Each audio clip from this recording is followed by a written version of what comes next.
Good evening to all of us. I am Sister Chin Christine Renaratan from a graduate seminarian of Aguipay Central Theological Seminary from the Diocese of Libertad, and my sermon topic is the Solemnity of Christ the King. Today, we celebrate the Solemnity of Christ the King. This is the last Sunday of the church year or liturgical calendar. Through this feast, the church is saying that all of our celebrations can be summed up in one statement: Jesus is our King. The end of the church year, the end of time, the last judgment, the solemnity of Christ the King, all these themes fit together as we are meditate on the gospel. Christ sits enthroned as King of Kings. He judges each of us. Dante would put it this way: we are judged on our capacity for love. Today's gospel confronts us with the fact that if we haven't shared His love with others, we cannot be exposed to the fullness of Christ's love in heaven. Christ's kingship is in a different manner of kingship, where we can imagine typical as a king that is living in the grandeurs of palace, has many legion, servants, and conquering lands for the sake of territorial expansion.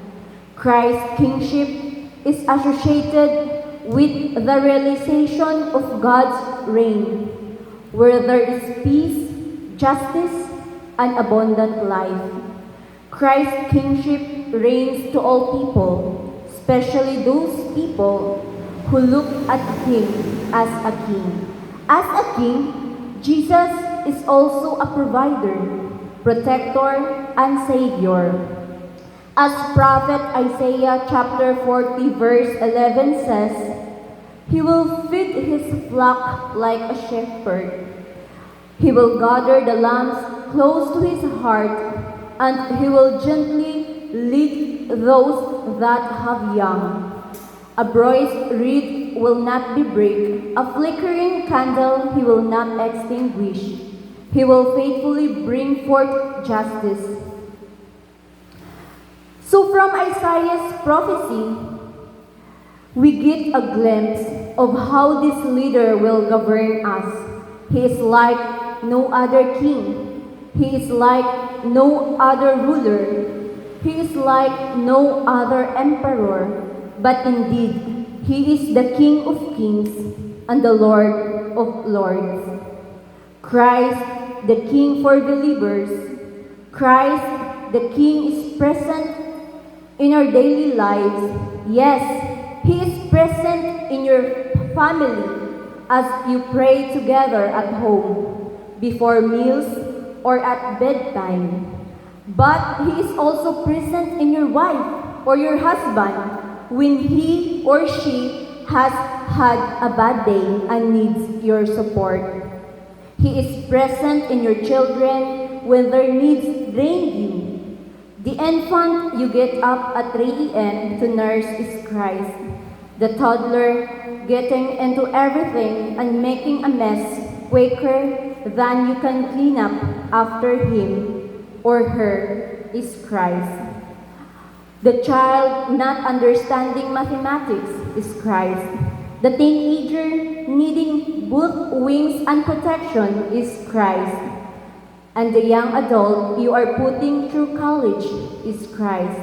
Christ is present in the lives of many. He is in our daily food.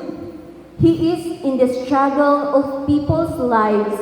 Yes, God is working His purpose out even in the crisis of our time.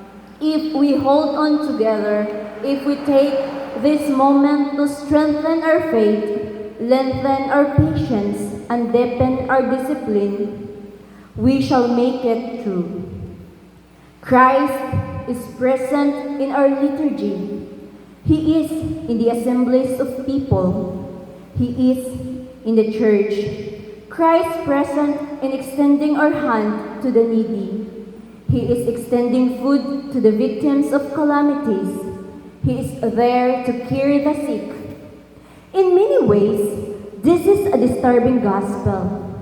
We are troubled by a gospel that tells us that we are accountable not just for the things we do that are wrong, but also for the things we fail to do, especially to our fellow men and the least of our brothers and sisters. What we did or failed to do reflected on what we do to God, because we are created in His image and likeness. We are troubled because we cannot get away with relegating our following of Christ into the compartments and slots of our life marked religion. The gospel tells us that it's simply insufficient to profess ourselves as Christian demands that we make a clear and conscious decision to integrate Christ into every thread and fiber of the fabric of our lives. There can never be a time or a situation that we refuse to recognize His presence in others. Our comment on the gospel was that at the end of our lives, we will not be judged by how many diplomas we have received, how much money we have made, or how many great things we have done. We will be judged by, I was hungry and you gave me to eat. I was naked and you clothed me. I was homeless and you took me in. I was a prisoner and sick and you visited me. Therefore, our time in this world is always an opportunity to serve God through serving our brothers and sisters in need. We conclude the church year by asking the Lord to help us serve the Kings of Kings as He presents Himself in those reaching out to us. We have that many blessings we received, but try to ponder on things come on our own hands. This is the solemnity of Christ the King. At the conclusion of the church year, we are asked what the Christ event means in our life. We are asked about our worldview. Do we view others as those loved by Christ? As those who Christ is present in? Or are we so tied up in ourselves that we rarely integrate our living of the Christian life with our profession of Christianity? Now, what shall we do? It is to give food and drinks to the needy, refuge to the homeless, clothes to the naked, caring for the sick, and for the prisoners.